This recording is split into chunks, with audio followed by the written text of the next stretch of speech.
Follow the leader. KBLA Talk 1580. Follow the leader.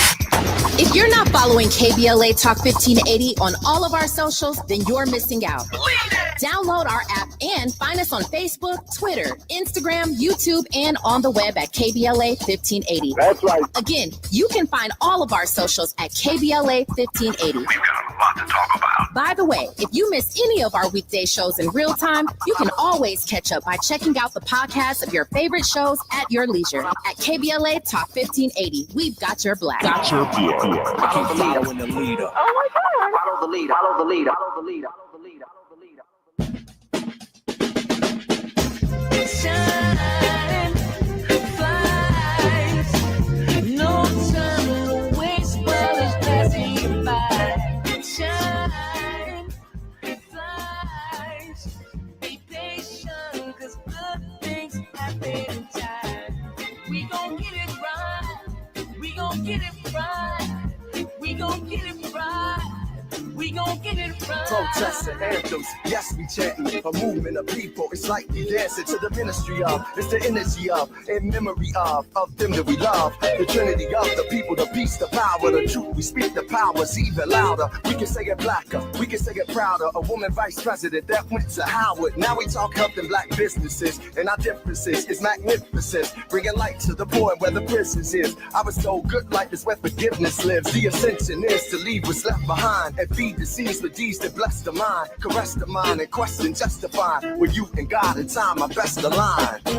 Shine, flies, no time to waste while it's passing you by.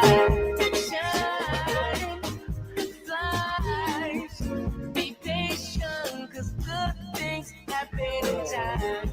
We gon' get it right, we gon' get it right, we gon' get it right, we gon' get it right. We gonna get it right. We gonna get it right. You are listening to and streaming A More Perfect Union on KBLA Talk 1580. I'm Dr. Nii-Quartelai Quartey, your host and White House correspondent, sounding quite a bit better, considering yesterday, according to my brother and sound engineer, Andy, I was sounding like the Cookie Monster yesterday.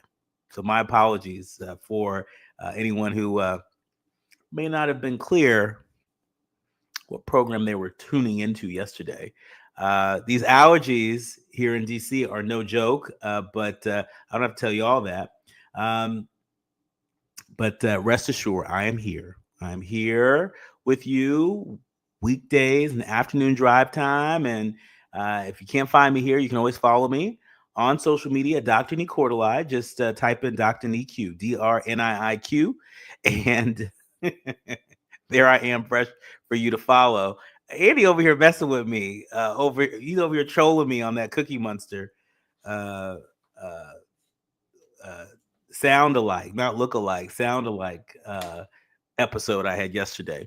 Also, be sure to download the KBLA app to listen to us live or on demand, or simply tell Alexa to play KBLA Talk 1580. And there we are for your listening pleasure. Last but not least, make sure you subscribe to A More Perfect Union podcast powered by KBLA Talk 1580. Somebody told me, they said, oh my goodness, I love More Perfect Union. I love More Perfect Union. I said, well, we are a More Perfect Union, not to be confused with anybody else out there. And for added measure, we're powered by KBLA, the only Black-owned and operated talk station west of Mississippi. And so they updated their subscription shortly thereafter, and so spread the word. Now, it's time for you to decide the good, bad, and ugly headlines of the day. And kicking us off, first came the Weather Service staffing cuts. Then came the tornadoes. USA Today reporting that the National Weather Service meteorologists are hustling. They're hustling to keep up with the extra workload during the ongoing bout of severe storms in the central U.S., some working double shifts to issue warnings and survey the damage from deadly tornadoes. The Jackson, Kentucky Weather Service office is one of those down a number of employees, including its meteorologists in charge, since, that's right, you guessed it, the Trump administration began broad-scale efforts to shrink the size of the federal government. Now, as a storm system approached Jackson in southeastern Kentucky on May 16th, a few individuals agreed to work double shifts to make sure that timely warnings continued during the overnight hours.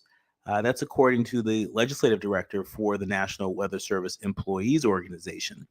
The severe weather outbreak is among the first to challenge the Weather Service amidst growing concerns about staffing shortages as the busiest time of year for storms, hurricanes, and wildfires ramp up. Jackson is among dozens of forecast offices working with reduced staffing, and one of just four, that began closing for several hours overnight as of last week. The Goodland, Kansas office, also hit by tornadoes and severe storms, is closing at night, and so are the Sacramento and Hansford offices in California, where weather monitoring duties during the period turned over to nearby regions. And so, when people learn about budget cuts, when people learn about federal employees being laid off, I think initially people's eyes sort of glaze over. They don't even understand what does that mean in terms of their everyday life. Well, this is case in point. This is what it can mean. When you don't have federal employees that are sitting in the seat at the Federal Emergency Management Agency, FEMA, for example, or in this case, the National Weather Service, right? Or if you are one of our fellow Angelenos who is recovering, just in the early stages of recovering from the LA wildfire, there could be folks that used to be at the EPA that aren't there anymore, that played a role in making sure that, your soil, was safe, and that, other matters on your property were safe. Water was safe before you begin to rebuild. And so government's a part of our everyday lives in ways that are both seen and unseen. And when folks are not occupying those chairs, it makes a difference. It matters. And so when we indiscriminately fire people from the federal government, that's why they say FAFO, F around and find out, right? And so part of what's happening due to these severe weather events is that our fellow Americans are finding out, and it's not pretty. It's not pretty, and there aren't people that are very happy about it. Moving along, NFL owners vote to allow players to compete in flag football at the 2028 LA Olympics. Now, listen, we were just sharing with you that the NFL has backslid from their diversity, equity, and inclusion commitments. And that's a topic for another time. But for now, at least the NFL owners have agreed to allow players to compete in flag football at the 2028 LA Olympics. Isn't that great? The biggest sports league in North America is coming to the biggest sporting event in the world. The LA Times is reporting that the NFL players will be allowed to participate in the 2028 LA Olympic flag football competition. The resolution passed at the league owners meeting in Minnesota, permitting NFL players to try out for flag football, but limits only one player per NFL team to play for each national team in the Olympics. An exception was made for each NFL team's designated international player who's allowed to play for his home country. Tuesday's vote will lead to further negotiations with the NFL Players Association, the International Federation of American Football, and national governing bodies to iron out more of the details about the sports safety measures and schedule. And so there you have it. Now, look, some people get excited about flag football. Other people say, real football, please. Brother Andy's one of those people saying, real football, please. Look, if they want to play a little flag football, go for it. But can we get back to our diversity, equity, and inclusion commitments? Can we get back to that? Can we have more black referees, more black coaches, more black owners. Can we talk about that? Okay, you can have your flag football, but I still want to talk about that. When we come forward, we're going to be talking about a whole lot more than just flag football. We'll be joined with Portia Allen Kyle, the interim executive director of Color of Change. She leads their day-to-day strategic advocacy operation.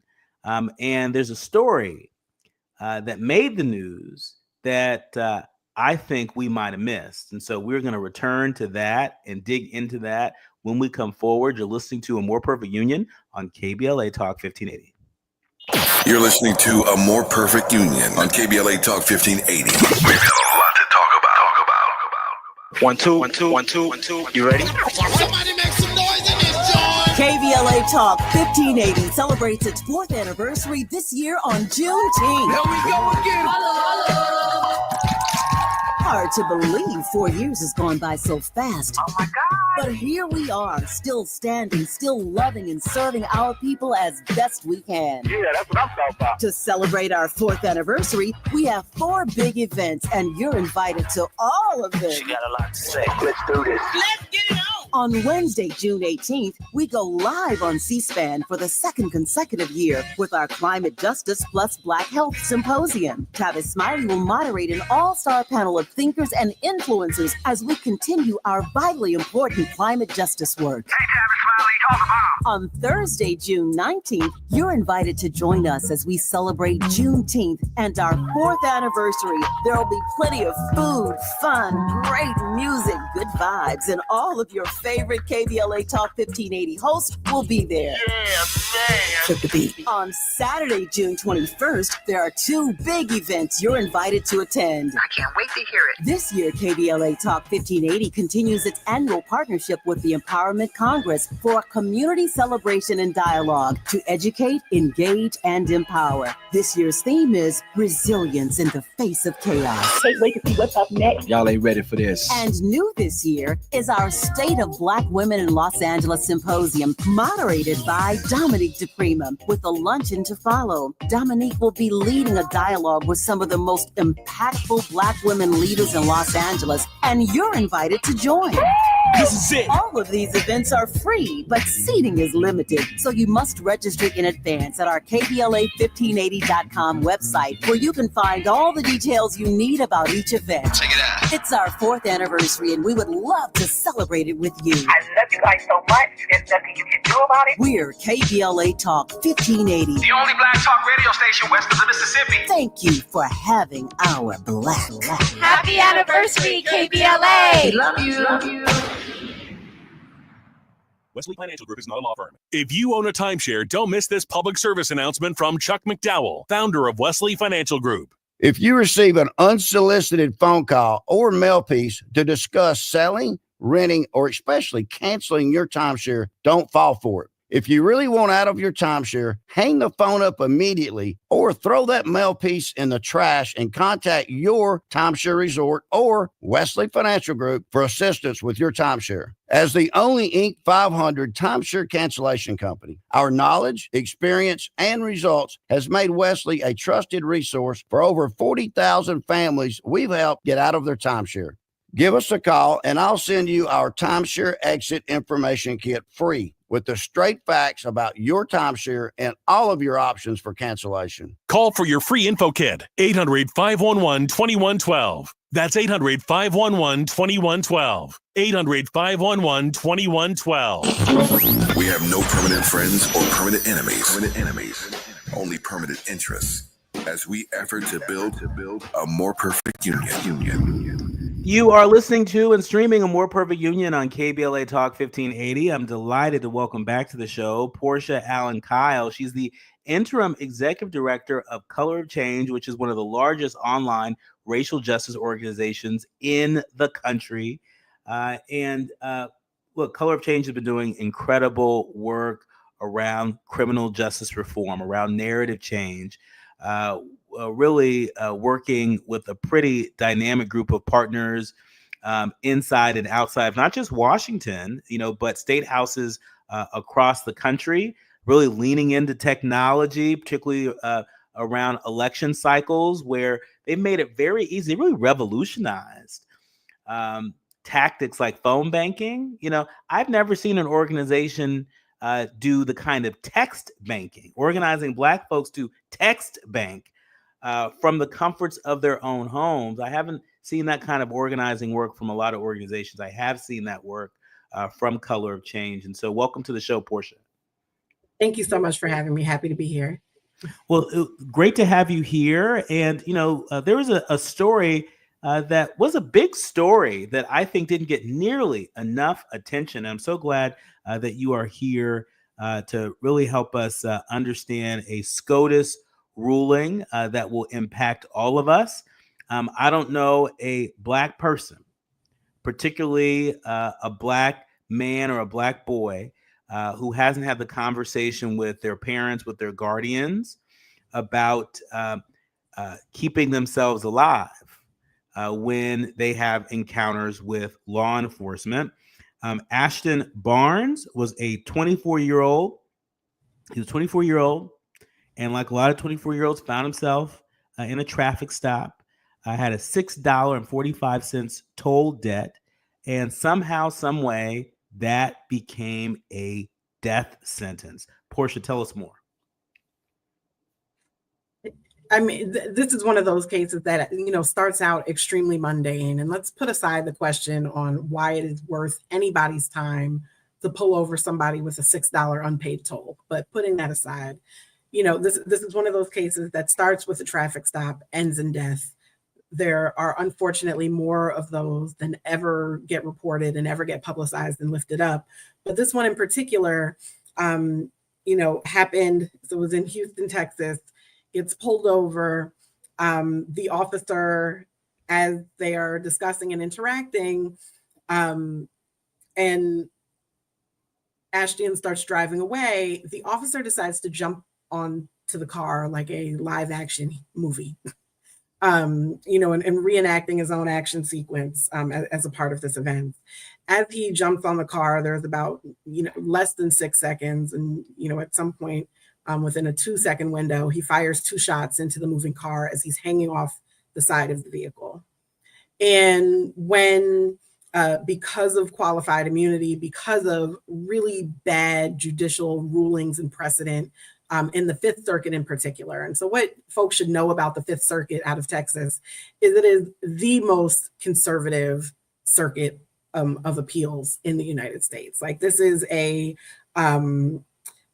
circuit of our appellate court system that is very comfortable with doing what they want, being overturned or allowed to continue accordingly, but really pushing the limits of, what is possible under law. And when it comes to police violence, really consistently ruling on the side of officers and against families that are trying to seek justice for their loved ones.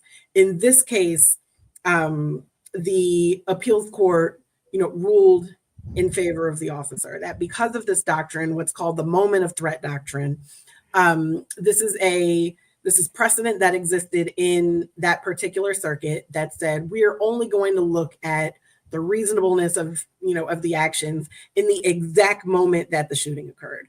And in this instance, that meant completely disregarding why this man jumped on the vehicle in the first place and focusing only that as the officer was hanging off the car and Barnes decided to drive away, was he, in fear of his life that therefore justified this shooting?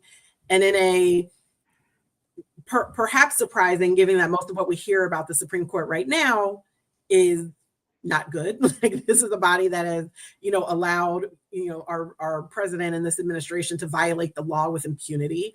But in this particular ruling came down unanimously and said that this made up precedent from this particular circuit that functioned to let police off the hook and remain unaccountable actually frustrated the intent of the Fourth Amendment, which, means that the way in which they were analyzing this case to circumvent accountability for law enforcement was against the law. And this doctrine was struck down unanimously, which is a very encouraging step forward, long overdue, will not, to be clear, bring back Ashton and Barnes.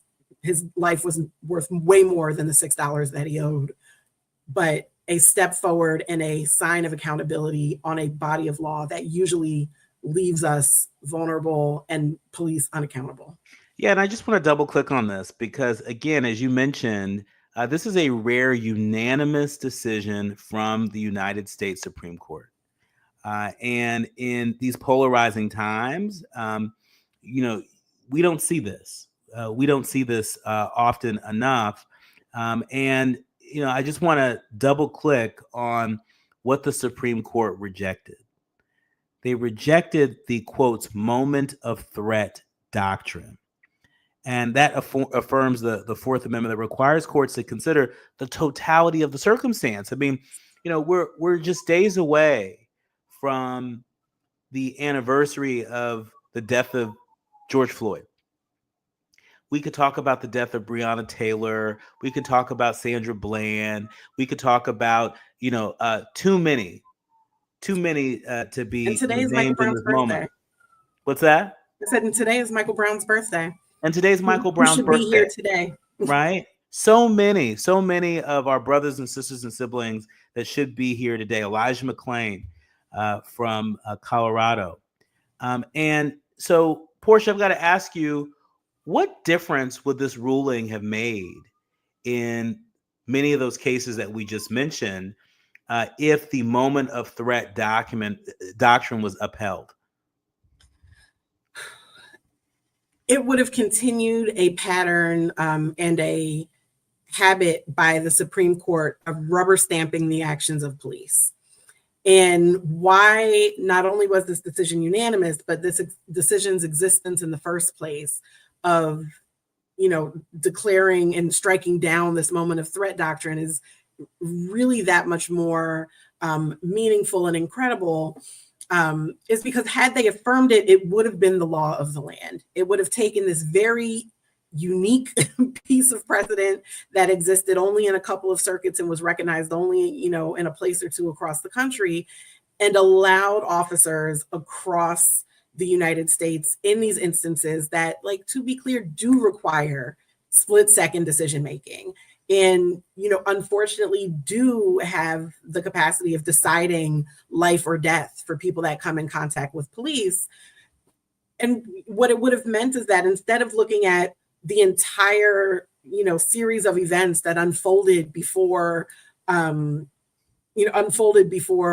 shooting, or, folks die in contact with the police way more than being shot, but in this instance, a shooting, and in many instances, a shooting, it would have meant ignoring all of the background, questions, the reasons why the interactions have occurred in the first place. We should all be very wary and upset that toll violations can result in death, right? Mm-hmm. These are just not offenses that are even punishable by jail time, yet alone death, that people die for on a regular basis. And we should get police out of the business of, debt enforcement of tolls and unpaid tolls. It would, mean that in these circumstances where, folks are coming to the, to perform mental health checks and wellness checks, for example, and many of those, unfortunately, because police are not the right people to be providing mental health services in times of crises that often lead to death. It would often mean ignoring what happens in that series of events up until, the moment of interaction with folks going through crisis, and just looking at whether or not the person had a weapon, or whether or not they seemed or appeared threatening, or whether or not, officers, the court declined to really rule on whether this particular officer created the circumstances and the danger. They, didn't take a position on that directly, but did emphasize the need to examine the totality of the circumstances, which is a much fuller story than the 2 seconds right before someone is killed. In about a minute, Portia, I want to ask you about qualified immunity. We have a sitting president who during the campaign said that he actually supported 100% qualified immunity for police. As you know, this was a sticking point that led to one of the things that led to the George Floyd Justice and Policing Act stalling in the United States Senate. Talk to us about what this decision means in light of the reality, which is that qualified immunity is enjoyed by law enforcement across the country. And qualified immunity is, often judicial made precedent. Like, it is not a law. It is not anything that is mandated, but it is law by virtue of the fact that courts decided that police should enjoy this privilege and have then ruled accordingly based on that decision for case after case after case. What makes this case particularly interesting is that there is a bit of a signal that perhaps there are some limits to qualified immunity and the protection that could provide. It may be the case that even with this ruling that the family of Ashley and Barnes may not receive the justice that they deserve. But that this is a step in a direction where the court has exhibited some willingness to cage qualified immunity is a positive development. Well, when we come forward, we're going to dig a little further beyond the headlines. And, let me just say hats off to Color of Change for submitting an amicus brief in support of Janice Barnes, who was Ashton's mother and the petitioner in the case. This decision, again, it marks an important step towards chipping away at qualified immunity, the legal shield that too often blocks justice and protects abusive officers from accountability. When we come forward, I want to get Portia's reaction to Laura Trump. She says the First Step Act was the most significant criminal justice reform in a generation.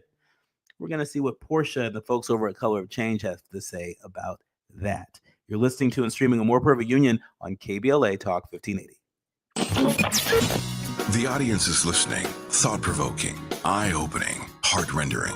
This is where authentic voices meet powerful discussions on culture, community, and change. This is where Black voices matter. He's breaking boundaries, amplifying diverse perspectives, and tackling the issues that matter most to you. You're inside A More Perfect Union with Dr. Nii-Quartelai Quartey on KBLA Talk 1580. I'm Amber Payton with BIN News Now. The Department of Justice is investigating Black Chicago Mayor Brandon Johnson over possible race-based hiring. The probe follows remarks he made at a Southside church where he listed Black officials in his administration. The deputy mayor is a Black woman.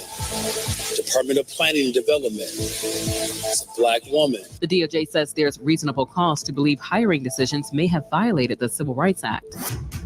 4 of 10 Black inmates who escaped from Orleans Parish Jail on Friday have been caught. Police say the other 6 are still in New Orleans and will be sent to Angola once captured. And a federal trial is underway for 2 suspects accused of staging a fake hate crime to boost support for Yemi Mobolade during his 2023 mayoral run. Prosecutors say they burned a cross and defaced a campaign sign.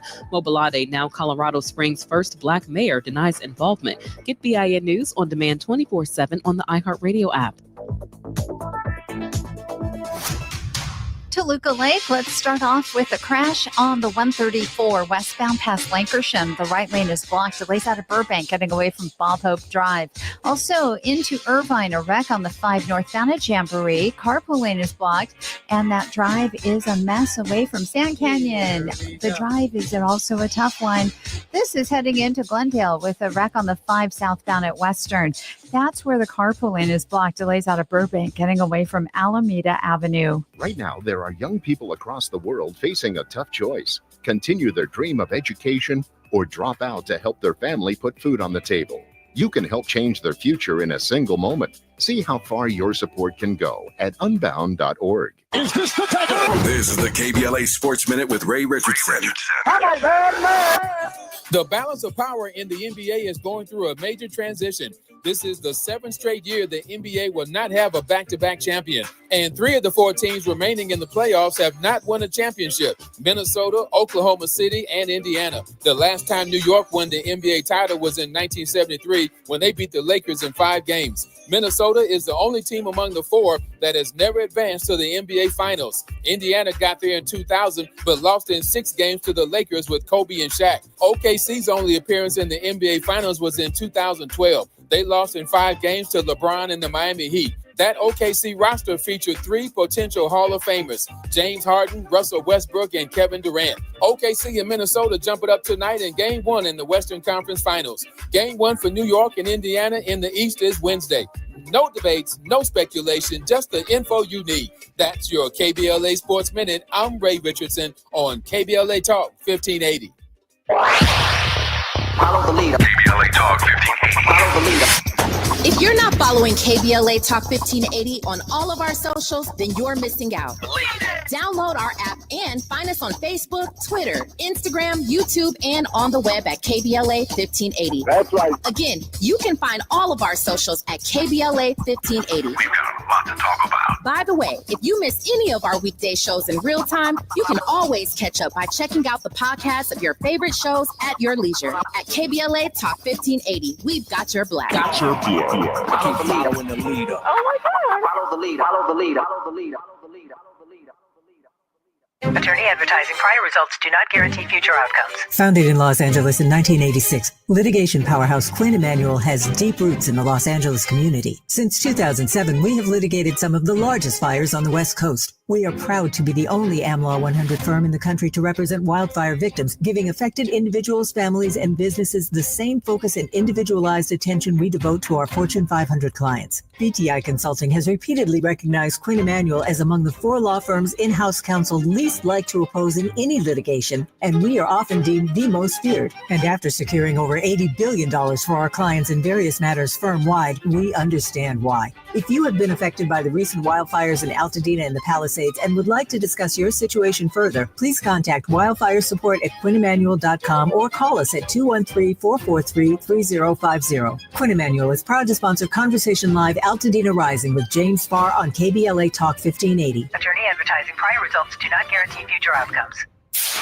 KBLA Talk 1580. We've got a lot to talk about. Imagine a Los Angeles where everyone can thrive, where communities have access to the resources they need to succeed. That's the vision of Detours Mentoring Group, Inc. They're dedicated to improving life in LA County by providing educational support, employment assistance, and spaces for community engagement. By 2050, they want LA to be the best place to connect, create, learn, live, and play. They're working toward an education system that's well-resourced and culturally responsive, becoming a hub for artists and innovators, and making sure everyone has access to healthy food, quality healthcare, and safe housing. It's about building a future where we all have the chance to succeed. We invite you to learn more about their mission and get involved with Detours Mentoring Group, Inc. This is a community call to action from KBLA Talk 1580.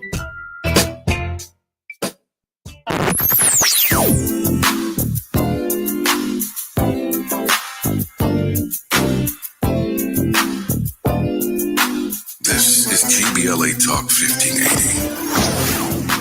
Talk radio. That's music to your ears. We're unapologetically progressive. KBLA Talk 1580.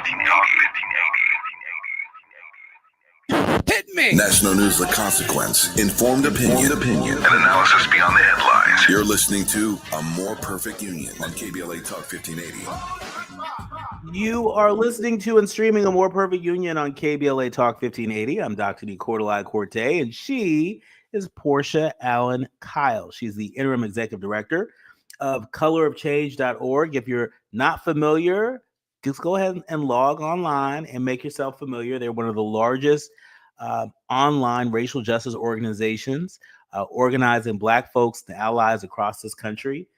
They've been doing a lot of great work over the years around criminal justice reform. And with that said, Portia, I've got to ask you, what do you make of Laura Trump on Fox News saying that the First Step Act was the most significant criminal justice reform in a generation? I could think of a lot of other reform efforts, but feel free to correct me. Is this the most significant criminal justice reform in a generation?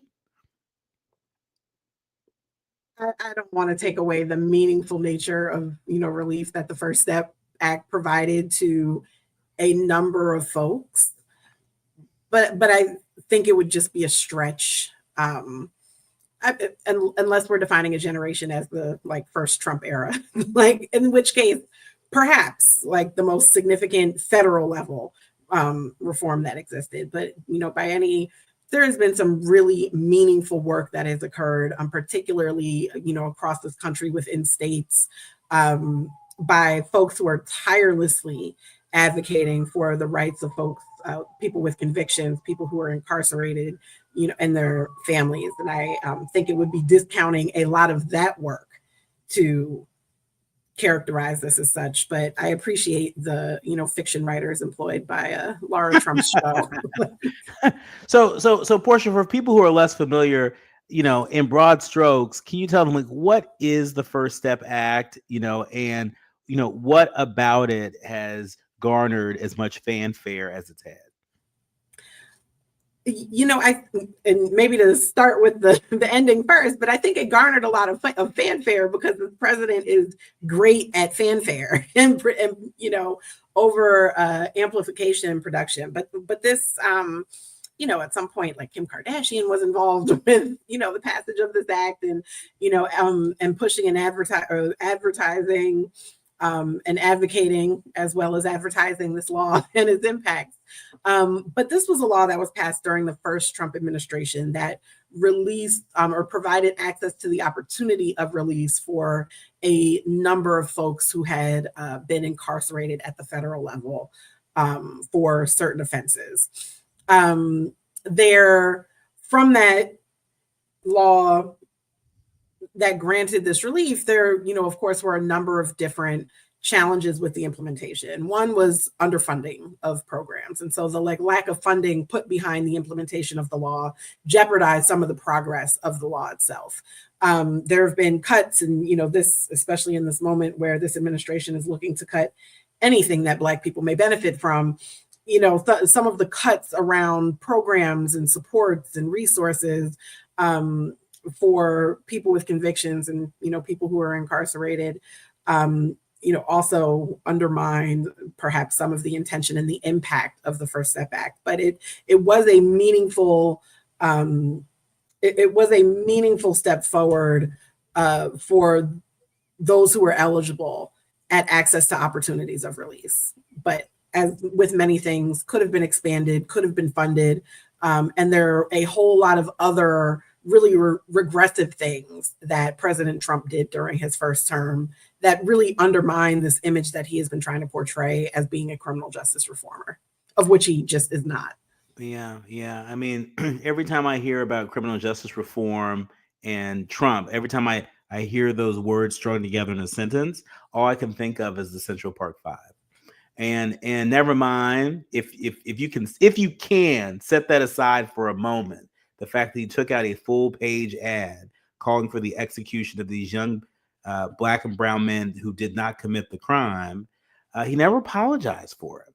He never said that he was sorry for it before he became president. When he became president the first time, hasn't said it thus far. Now that he's in his second term as president, and so it's hard to reconcile somebody being so sympathetic to criminal justice reform, but being so committed to not admitting wrong related to blaming those young people now turned grown men. But I want to ask you, are there any openings that you see, any opportunities you see to actually work with this administration on criminal justice reform? Is there any part of Color of Change's agenda that this Trump White House may actually have an appetite to play ball on?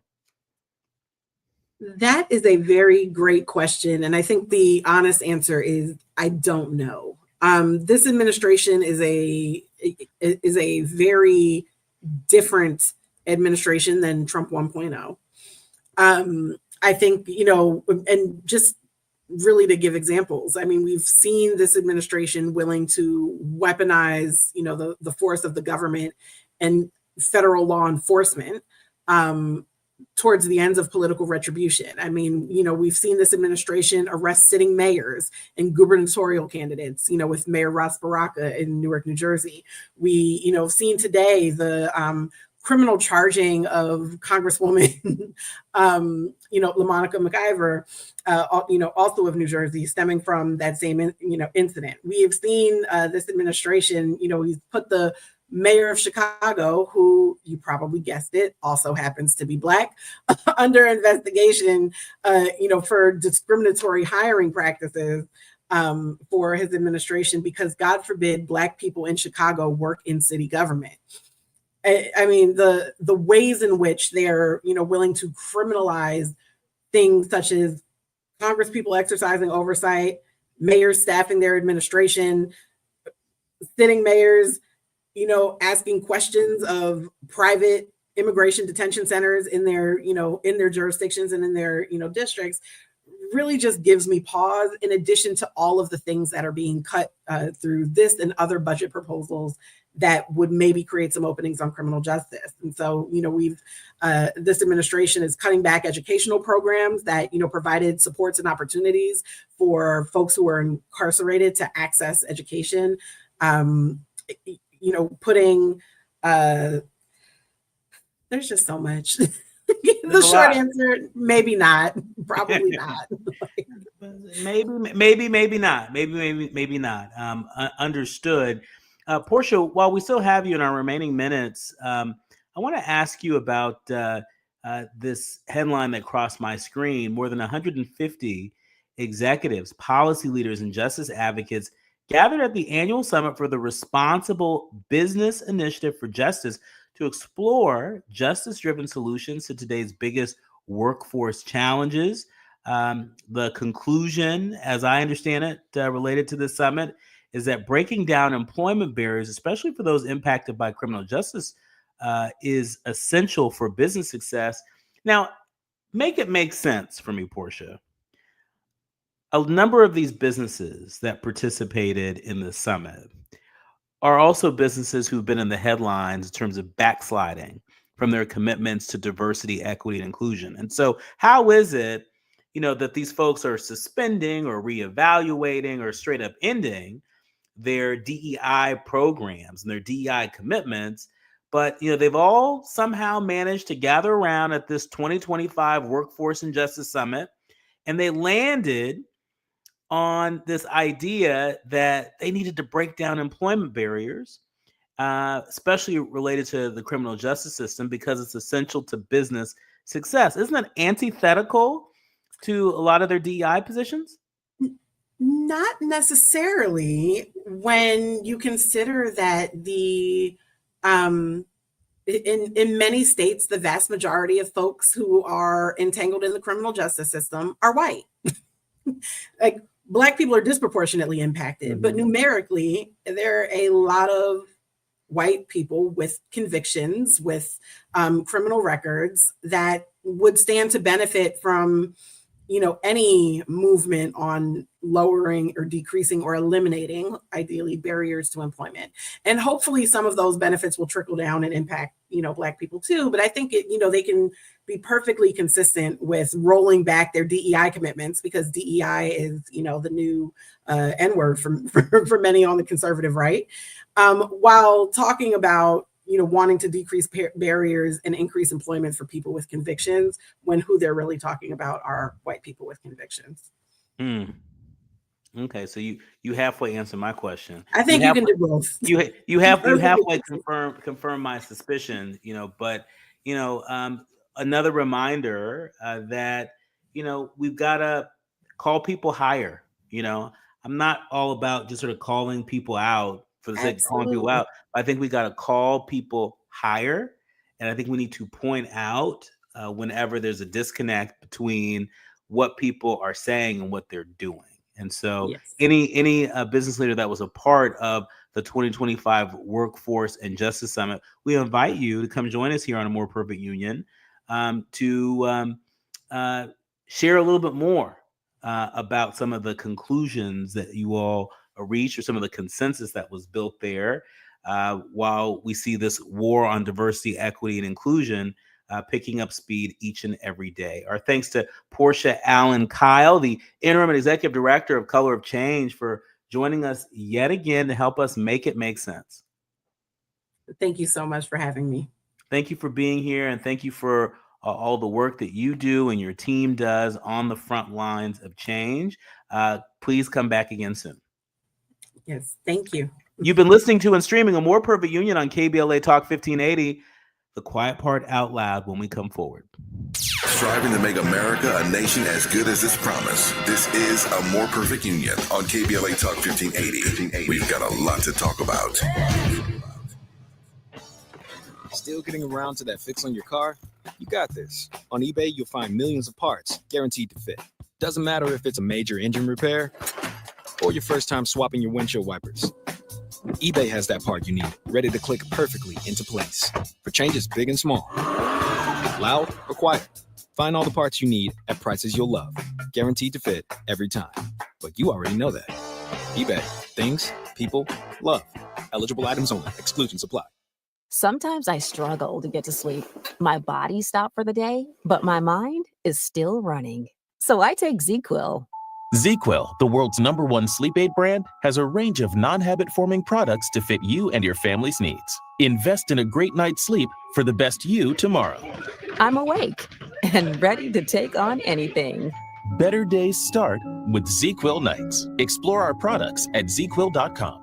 Use as directed. Keep out of reach of children. KBLA Talk 1580. We've got a lot to talk about. KBLA Talk 1580, connecting you with services and solutions. The Autopsy Initiative provides a second autopsy free of charge for victims' families who have lost their loved ones due to a police-related death. The services offered through the initiative include the completion of a second autopsy, disclosure of preliminary findings, and a final autopsy report.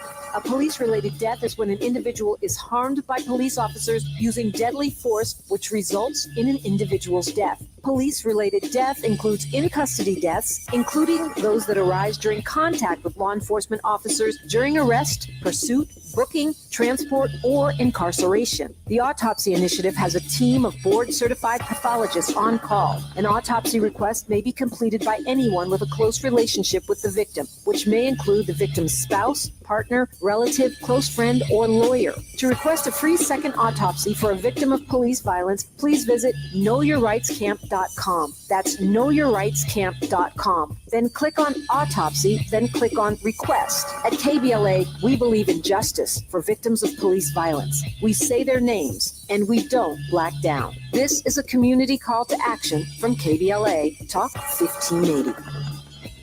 Hey there, Los Angeles. This is James Lucky Jr., publisher and editor of Los Angeles News Observer.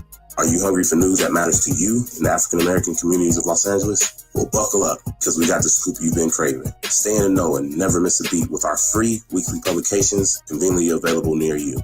Or hop on the digital wave and become an exclusive subscriber at OGNSC.com. Don't forget to join the party on Instagram and Twitter at OGNSCINC for behind-the-scenes access and sizzling updates. No more FOMO. Let's stay informed, connected, and empowered together. Notable journalists, industry leaders, lawmakers, change makers, tastemakers, and you, working to build a more perfect union on KBLA Talk 1580.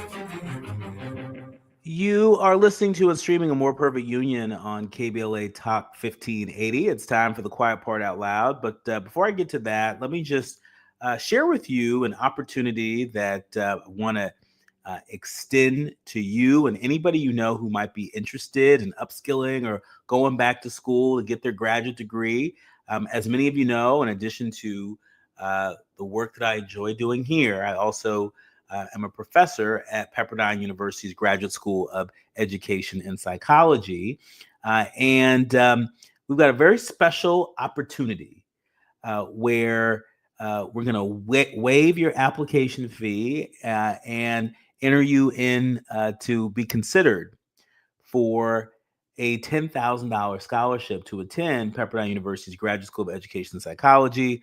On the psychology side of the house, we have our marriage and family therapy program, our counseling programs, and then on our education side, where I'm at, we have our social entrepreneurship and change program. We also have an organizational leadership doctoral program and a global leadership doctoral program. And so if you or somebody you know is interested in going back to school. This is a 20-month, well, the social entrepreneurship program is a 20-month hybrid program. Just go ahead and go online and fill out your application and use the code PATH to Purpose. That's PATH, PATH, the number 2, Purpose, PURPOSE. PATH to Purpose. That will give you your $55 fee waiver. And again, it will enter you into consideration, the highest level of consideration for a $10,000 scholarship. There's a lot happening in the world. And it is apparent to me that we need more leaders on the front lines. We need more leaders out there, and we certainly want to do our part. And so I hope you will consider that. Now, let me finish with this. Elon Musk. He claims he'll step back from political donations in the near future, but can we believe him? Can we? The Guardian is reporting that Elon Musk claimed today that he would decrease the amount of money that he spends on politics for the foreseeable future. Now, if this is true, and let me tell you something, that's a big if. If this is true, the reduction would represent a significant turnaround after the world's richest person positioned himself as the Republican Party's most enthusiastic donor over the last year. Bloomberg's Misha Hussein asked the Tesla CEO if he had decided how much to spend on midterm elections, which elicited Musk's response. When asked why he was pulling back, Musk said flatly, "I think I've done enough," drawing laughs from the audience, although it was unclear if he was joking. You see, the CEO of SpaceX, he spent almost $300 million last year alone in support of Trump. And his America PAC political organization was expected to be an influential backer of Republican candidates in the 2026 elections. Musk's political donations and prominent role in the Trump administration as creator of the so-called Department of Government Efficiency, DOGE, have also caused international backlash. However, hurting both his popularity and sales of Tesla vehicles. And so, is that part of the reason why he's pulling back? I don't know. I sort of think that he's gotten his return on investment. You know, some people want their return quick and fast, and other people are willing to wait a little bit. He strikes me as the quick and fast type. When the reporter that interviewed him asked in a follow-up if the blowback to his politics was the reason that Musk was leaning away from political contributions, Musk evaded the question while suggesting that he could change his mind. Oh, wow. Where have we heard that before? Musk was a prolific donor during Trump's reelection campaign, funding pro-Trump groups, as well as a sweepstakes. And remember that sweepstakes that awarded pre-selected voters $1 million checks in a test to campaign finance laws? Well, Musk additionally poured in $25 million into a Wisconsin Supreme Court election earlier this year. But his contributions in that race became a liability as Democrats capitalized on his unpopularity and highlighted his outsized influence during the campaign. And so after the Wisconsin race, in which Musk's candidate lost handedly, some Republicans began to wonder how to balance their desire for the billionaire's wealth with the public's aversion to him. Musk had previously appeared intent on remaining active and using his immense resources to swing elections, with the Wall Street Journal reporting that his top political strategist spoke with a Nevada consultant in March to discuss an upcoming race in that state. And so, is Musk going to pull out completely? I don't believe it. In fact, I take that back. I'll believe it when I see it. I don't think we're going to see it. See, the thing about folks who have that kind of money and are used to that kind of power It's hard for them to let go of it. And what incentive does he have to let go of it? He's still going to be the richest man in the world. Whether that Tesla stock drops or that SpaceX, the SpaceX folks don't want him around anymore, he's still going to continue to make a lot of money. In fact, being in government for, I think it's 130 days now, he's probably made more money working for the federal government in the past 130 days than anybody in the history of our government. I'm sure the contracts that Elon Musk is walking away with, the intelligence that he's walking away with, the institutional knowledge he's walking away with, nothing to snuff at. And if putting in $300 million gets you this kind of return on investment, you better believe he ain't going nowhere. We'll have to leave it there. My thanks to the entire village helps us produce a more perfect union each and every day. Our executive producer, Tavis Smiley, our sound engineer, Brother Andy, our show producers, Faraji, Art, and Kim, and of course, each and every one of you, our leaders, learners, and listeners. We love you. We curate the show each and every day with love for you, love for our community, love for country. And remember, don't panic, organize. Do what you can from where you are with what you have, but by all means, do something. I'm Dr. Nii-Quartelai Quartey, and you've been listening to and streaming A More Perfect Union on KBLA Talk 1580.